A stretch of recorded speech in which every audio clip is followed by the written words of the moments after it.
غلط استعمال کی مثالیں.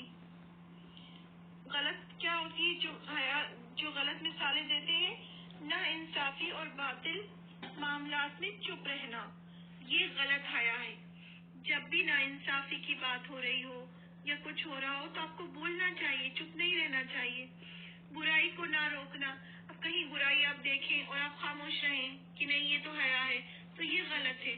اس ٹائم آپ کو برائی کو روکنا ہے. اچھائی کا حوصلہ افزائی نہ کرنا، کوئی بہت اچھا کام کر رہا ہے اور آپ نے اس کو انکریج نہیں کیا، یہ بھی غلط بات ہے. صحیح اور جائز کام نہ کرنا، اگر آپ صحیح اور جائز کام نہیں کر رہے ہیں تو یہ بھی غلط ہے. حیا پر حدیث، کیا حدیث ہے؟ لوگوں کو جو پچھلے انبیاء سے قول ملتے ہیں ان میں شامل ہے اگر تم شرم محسوس نہ کرو تو جیسے چاہتے ہو کرو. کیا ملتا ہے ہمیں؟ پرانے انبیاء کا قول اور سب کچھ کہ اگر تم شرم محسوس نہ کرتے ہو تو جیسا چاہو کرو. یعنی اگر تمہیں شرم ہے، تمہارے اندر حیا ہے، تو ہم ہر کچھ جو اپنی مرضی چاہے وہ نہیں کر سکتے. جو ہمیں اللہ تعالیٰ نے بتایا ہے، جو آپ صلی اللہ علیہ وسلم نے بتایا، ہمیں وہی کرنا ہے. ایمان کی شاخوں پر حدیث. ایمان کی 70 شاخیں ہیں، یعنی برانچز ہیں. یعنی ایمان جو ہوتا ہے 70 چیزوں میں ایمان ہوتا ہے. 70 چیزوں میں آپ کو شو کرتا ہے کہ آپ کے اندر ایمان ہے یا نہیں ہے. تو اس میں سے ایک چیز کیا ہے؟ سب سے اونچا ہے لا الہ الا اللہ، اور سب سے کم ہے راستے سے کوئی نقصان دہ چیز ہٹانا. یعنی اگر آپ راستے سے کوئی نقصان دہ چیز ہٹا رہے ہیں تو اس کا بھی مطلب یہ کہ آپ کے اندر ایمان ہے. 70 برانچز ہیں ایمان کی. 70 چیزیں آپ ایسی کرتے ہیں تو اس پہ شو ہوتا ہے کہ آپ کے اندر ایمان ہے. سب سے بڑی چیز کیا ہے؟ لا الہ الا اللہ کہنا، یعنی ایک اللہ کی عبادت کرنا. اور سب سے چھوٹی چیز کیا ہے؟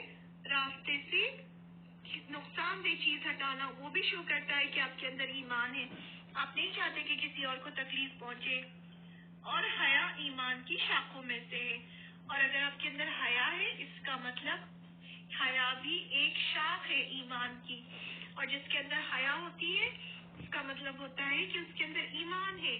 اور جس کے اندر حیا نہیں ہوتی اس کا مطلب اس کے اندر ایمان نہیں ہے. اب لڑکیوں کے لیے جو حجاب ہوتا ہے اس کی بھی قسمیں ہوتی ہیں. جو سر سے اوڑھا جاتا ہے وہ 4 قسمیں ہوتی ہیں: حجاب، خمار، جلباب، نقاب. حجاب کیا ہوتا ہے؟ لڑکیوں کو کیسا لباس پہننا چاہیے؟ لڑکیوں کو ایسا لباس پہننا چاہیے جو ٹائٹ نہ ہو، جس سے ان کا جسم نہ چھلکے، دکھے نہ، سی تھرو نہ ہو. اندر ایسا نہیں ہو، اتنا باریک نہیں ہو کہ آپ اندر کا جسم آپ کا نظر آئے. پورے آپ کورڈ ہو، فل آستین ہو. صرف آپ کا چہرہ کھل سکتا ہے، پورے بال آپ کے کورڈ ہو. تو اس طرح کا لباس ہونا چاہیے لڑکیوں کے لیے. حجاب، اس کے لفظی معنی ہیں رکاوٹ. مناسب لباس کے ساتھ حجاب سے ظاہر ہوتا ہے کہ پاک باز اور مہذب رویہ ہے.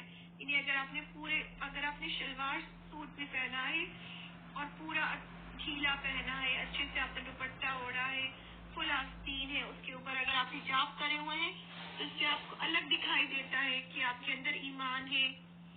خمار، اب خمار کیا ہوتا ہے؟ سر پر پہننے والے اسکارف کو عربک میں خمار کہتے ہیں. تب کہ جو بال ہیں وہ بھی سطر میں آتے ہیں. لڑکی کا سطر پورا جسم ہوتا ہے تو بال بھی سطر میں آتے ہیں. بال بھی ایک بال اگر کسی کو دکھے گا تو اس کا کتنا گناہ ہوگا. جلباب کیا ہوتا ہے؟ سر سے پاؤں تک جو ڈھانپ دے اس کپڑے کو جلباب کہتے ہیں. یعنی اوپر سے نیچے تک اگر کوئی آپ کو ڈھانپ رہا ہے تو وہ جلباب ہوتا ہے. نقاب وہ کپڑا جس سے چہرہ چھپایا جاتا ہے اور کبھی کبھی آنکھیں بھی، وہ نقاب ہوتا ہے.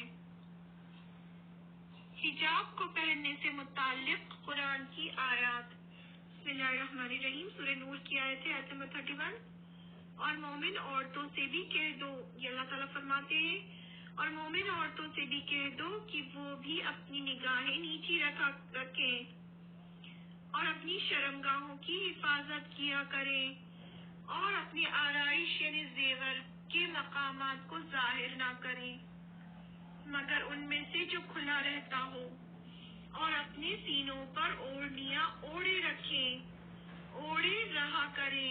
یہ کتنی بڑی ہے نا قرآن کی آیت ہے یہ، کہ سینوں پر اچھی طرح سے اوڑھنیاں یعنی دوپٹہ اوڑھا ہوا، اپنے زیور جو ہے باہر شو نہیں ہو رہے ہوں، اور نگاہیں نیچی رکھیں، شرمگاہوں کی حفاظت کریں۔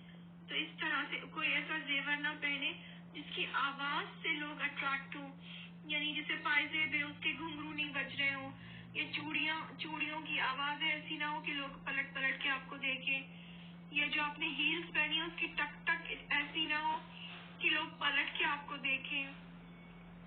تو یہ سب چیزیں حجاب میں آ جاتی ہیں۔ ایک پیغمبر، سورہ احزاب کی آیت نمبر 59 ہے، بسم اللہ الرحمن الرحیم۔ اے پیغمبر اپنی بیویوں اور بیٹیوں اور مسلمان عورتوں سے کہہ دو کہ باہر نکلا کریں تو چادر لٹکا کر نکلا کریں، مطلب اپنے آپ کو کور کر کے نکلا کریں۔ یہ اس سے نزدیک ہے کہ ان کی پہچان ہو تو کوئی ان کو ایذا نہ دے گا، اور اللہ بخشنے والا مہربان ہے۔ یعنی یہ سب کیوں کہا اللہ تعالیٰ نے؟ تاکہ ان کو کوئی پریشان نہ کرے اور وہ پہچان لی جائے کہ وہ کتنی عزت دار گھرانے کی عورتیں ہیں، یا پھر ان کو کوئی پریشان نہیں کرے گا۔ تو یہ اللہ تعالیٰ نے کتنی بڑی بات کہی ہے کہ یہ سب چیزیں اللہ تعالیٰ نے ہماری بھلائی کے لیے بنائی ہے نا۔ کوئی بھی اس طرح سے نکلے گا تو لوگ اس کی عزت کریں گے۔ حجاب کو اپنانے کے کچھ فائدے، یہ فرما برداری کا عمل ہے، اس سے شو ہوتا ہے کہ ہم اللہ تعالیٰ کی بات کو مانتے ہیں۔ قرآن کی آیتیں آئی ہیں، یہ پاک دامنی کی نشانی ہے، اس سے پتہ چلتا ہے کہ انسان پاک دامن ہے، حفاظت ہے، صحیح راستہ ہے۔ حجاب ایمان ہے، ایمان کا حصہ ہے۔ آپ کی دوست ابھی حجاب نہیں پہنتی، یہ کیونکہ یہ کے لیے ایک سینسیٹیو موضوع ہے، کئیوں کے لیے ایک سینسیٹیو موضوع ہے، اور آپ کیسے انہیں حجاب پہننے کا حوصلہ افزائی کریں گے؟ یعنی آپ کی کوئی فرینڈ ہے، اگر ایک کنڈیشن دی ہے آپ کو، کیس اسٹڈی ہے کہ اگر کوئی آپ کی فرینڈ ہے وہ حجاب نہیں پہنتی تو آپ اس کو کیسے انکریج کریں گی کہ وہ حجاب کرنا شروع کر دے؟ کسی کو صلاح دینے کا سب سے بہترین طریقہ ہے کہ قرآن کی آیتیں اور حدیث کا حوالہ دینا۔ کوئی بھی آپ کی صلاح سنجیدگی سے لے گا اگر اسے بتایا جائے کہ یہ اللہ کا حکم ہے اور نیک عورتوں کا طریقہ ہے، اللہ کے انعامات اسے یاد دلائے اور اس کے نتائج سے اسے آگاہ کرائے کہ اگر وہ نہیں پہنیں گے تو کیا ہوگا، اس کے خیالات کو بھی ترجیح دے۔ اللہ نے چاہا تو اسے ہدایت دے گا۔ سب سے پہلے تو خود اپنے آپ کو اس پہ چلائیں، خود حجاب لیں۔ جب آپ کی فرینڈ دیکھے گی کہ آپ نے پورا حجاب کیا ہے، آپ کیسے کپڑے پہنتی ہیں، پھر وہ آپ سے پوچھے گی کہ آپ ایسے کیوں پہنتی ہیں، تو آپ اسے بتائیں کیونکہ یہ اللہ کا حکم ہے، اللہ تعالیٰ نے قرآن مجید میں فرمایا ہے اور ایسا کرنا ایمان کا حصہ ہے۔ تو یہ سب اپنے اوپر کریں پہلے، اور پھر جب سامنے والے کو آپ بتائیں گے تو انشاءاللہ ضرور اثر ہوگا۔ ایک بیٹی اپنے باپ کو خوش کرنے اس کے سامنے حجاب پہنتی ہے پر اسکول میں نکال دیتی ہے۔ ان کا خیال ہے کہ اپنی مرضی ہو تب وہ پہنے گی۔ اس عمل پر آپ کا کیا خیال ہے؟ کیا یہ جائز ہے؟ یعنی ماں باپ کو خوش کرنے کے لیے تو ماں باپ کے سامنے پہننا اور پھر بعد میں اتار کے پھینک دینا، تو کیا یہ صحیح ہے؟ ماں باپ کے لیے تو نہیں پہننا ہے نا، میں تو اللہ کے لیے، اللہ کی خاطر پہننا ہے کہ اللہ کو کیا پسند ہے۔ یہ ماں باپ کا فرض ہے کہ اپنے بچوں کو صحیح راستہ دکھائیں، اور یہ بچوں کا فرض ہے کہ وہ اپنے والدین کی فرما برداری کریں۔ لیکن کچھ معاملات پیچیدہ ہوتے ہیں اور بہت دھیان سے انہیں نپٹانا پڑتا ہے۔ باپ کو چاہیے کہ بیٹی کو مشورہ دے پر زبردستی نہ کرے۔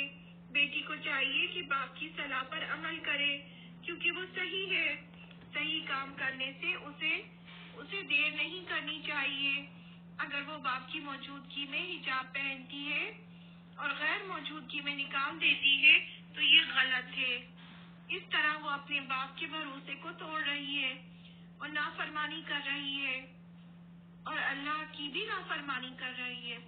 انہیں ماں باپ کو دکھانے کے لیے تھوڑی پہننا ہے، ہمیں اللہ کی خاطر پہننا ہے، کیونکہ اللہ تعالیٰ نے حکم دیا ہے۔ کوشچن آنسرز ہے، ایک صحیح حجاب کی مثال دیں، حیا کی کیا اقسام ہے، کتنے طرح کی حیا ہوتی ہے، حیا پر ایک حدیث بیان کریں، کیا حجاب فرض ہے، اپنے جواب میں کوئی حدیث یا قرآن کی آیت کا حوالہ دیں۔